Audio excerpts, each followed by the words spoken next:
Most people think a meal is just a meal, something you throw together at the end of a long day, not a moral crossroads or a window into the future. But if we're honest with ourselves, the way we eat carries a quiet weight. It reveals what we value, what we ignore, and what we hope will last long after we're gone. And in this early 21st century, an age when climate change looms, when health disparities widen, when our planet feels a little more fragile than we'd like to admit, what we put on our plates has become part of a larger story, a story about responsibility, justice, and the courage to change. So the question isn't just what tastes good tonight, it's what kind of world are we nourishing with our choices? Most people overlook that this shift toward plant-based diets didn't start as a trend or a fad or a branding exercise. It emerged out of pressure and necessity. As populations grew, as communities struggled with diet-related illnesses, as storms intensified and farmland eroded, the cracks in our food systems became harder to deny. There were families living miles from a grocery store, farmers caught between tradition and rising costs, young people asking why sustainable options felt like luxury goods. And all the while, science kept reminding us that animal agriculture was pushing the planet past its limits. So innovators began experimenting with alt proteins. Policymakers expanded conversations about food justice.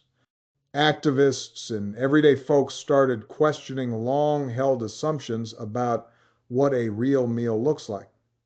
It wasn't easy.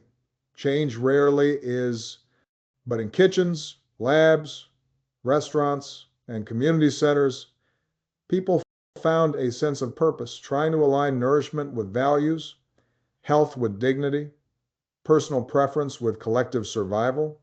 And they discovered that a simple choice, choosing plants over meat, could ripple outward into something much bigger. When I think about that journey, I'm reminded of my own winding path with food. Growing up between Hawaii and Indonesia, meals were always tied to culture and memory. Rice steaming in a small kitchen, spices carried on warm air, the feeling of belonging you get from sharing something simple. Later, when I was organizing on the south side of Chicago, I saw how access to healthy food could shape a neighborhood's destiny. Kids grabbing chips from corner stores not because they wanted to, but because there weren't many options. Parents working two jobs, still trying to put something decent on the table.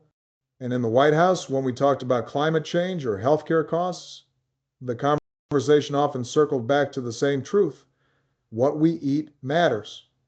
It matters for our bodies, for our budgets, for the planet those kids will inherit. Now, to be clear, I've never claimed to be a vegan. Michelle might tell you I still enjoy a good burger from time to time, but I've also learned that progress isn't about perfection. It's about nudging the culture forward. It's about recognizing that eating fewer animal products isn't a sacrifice, it's a step toward a future where more people can thrive. And every step, no matter how small, counts. Because at its core, this shift toward plant-based eating is about something deeper than diet. It's about recognizing that our personal choices exist within a web of consequences. It's about understanding that leadership, whether in government or in a household, requires both courage and humility, courage to challenge old habits, and humility to admit that we don't have all the answers. It teaches us that democracy isn't just shaped in legislatures or elections.